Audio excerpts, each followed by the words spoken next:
नमस्कार। पुण्य श्लोक अहिल्याबाई शो में देखिए हम देख रहे हैं कि देवी अहिल्या की सहेली होती है शारजा, जो मंजुला के पास होती है, मंजुला की मदद करना चाहती हैं। वो उन्हें कहती है, मंजुला को कहती है वो कि देवी अहिल्या के पास चलो, उन्हें सारी बातें बता दो। तो वो भी कहती है कि वो लड़की ही है, औरत ही है, आखिर वो क्या कर सकेगी। और वो लोग तो उनके रिश्तेदार भी हैं। अब यही बात देवी अहिल्या से खुद शारजा कहती है, वो कहती है, वो बताती है दरअसल कि मालवा में जो प्रजा है वो किस दौर से गुजर रही है, क्या क्या उनके सामने कुरीतियां हैं, बुराइयां हैं, किस तरीके के अपराध वहाँ पर महिलाओं के साथ हो रहे हैं, खास करके वो बताती है। साथ में अपनी पीड़ा, जो गरीब इंसान की पीड़ा है, मजबूर इंसान की पीड़ा है, वो भी वहाँ पर वो जाहिर करती हैं। हालांकि देवी अहिल्या बहुत हद तक इन चीज़ों को समझती है, मगर उसे ये नहीं पता था कि मालवा में भी इस तरीके की चीज़ें हो रही होंगी। क्योंकि जो देवी अहिल्या के ससुर हैं मल्हार राव होलकर सरकार, वो बहुत ही सशक्त राजा हैं, बहुत ही अच्छे राजा हैं, और अपनी जो प्रजा है उसको अपनी संतान के तरीके से मानते हैं। मगर फिर भी बीच में कुछ ऐसे लोग आ जाते हैं जो कि शासन तक वो बातें पहुँचने ही नहीं देना चाहते और ना ही पहुँचने देते हैं। तब बात ये आती है कि जब आपको पता ही नहीं होता तो फिर सुधार कैसे करेंगे। अब देवी अहिल्या को पता चला है, देवी अहिल्या को पता चला कि जो पाटिल है, उनका जो गुनू जी का मामा है, वो क्या काम कर रहा है, बहुत गलत काम कर रहा है, मगर उसको ठीक कैसे किया जा सकता है। उन्होंने बता तो दिया है, साथ में उन्होंने शंका भी जाहिर कर दी है कि क्या तुम कर पाओगी अहिल्या, आखिर वो गुनू जी के मामा हैं।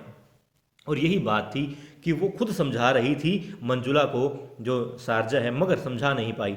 मैं हैरत में था कि आखिर वो शारजा पे विश्वास क्यों नहीं कर रही, जबकि शारजा, ठीक है, वो लोग उनके रिश्तेदार हैं, धनाजी सरदार के, वो पाटिल, मगर शारजा भी तो देवी अहिल्या की सहेली है, महल में उसका भी तो आना जाना है। एक तो उसको, पाटिल को, डरना चाहिए था कि शारजा वहाँ है, क्योंकि वो देवी अहिल्या के बहुत नज़दीकी है।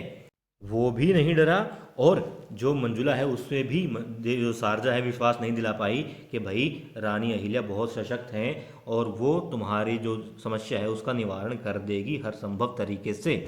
और यहाँ पर वो इसलिए उसे नहीं समझा पाई, इसका उसका डर जो है मंजुला का इसलिए नहीं निकाल पाई क्योंकि वो खुद डरी हुई थी और उसे खुद पर भी विश्वास नहीं था। उसे लग रहा था कि देवी अहिल्या, वो ये भी नहीं चाहती थी कि देवी अहिल्या अपने कर्तव्य और रिश्तों में उलझे, क्योंकि वो चाहती अपना कर्तव्य वो आराम से निभाए। और रिश्ते भी कितने महत्वपूर्ण है, और देवी अहिल्या की जो स्थिति है उसको अच्छे से समझती है कि उनकी सासू भाई, उनके साथ में जो द्वारका है या गोजम बाई साहिब है, किस तरीके से उनके साथ व्यवहार वो बचपन से देखती आ रही हैं। इसलिए भी वो निडर होकर के जो है मंजुला को ये विश्वास नहीं दिला पाई कि हाँ तुम देवी अहिल्या के पास चलो और तुम्हारी समस्या का निवारण होगा, तुम्हें कोई दिक्कत नहीं आएगी, क्योंकि वो खुद शंका में थी। और इसी शंका के चलते उसने देवी अहिल्या से कह दिया है, क्या अहिल्या तुम उन्हें सजा दिला पाओगी।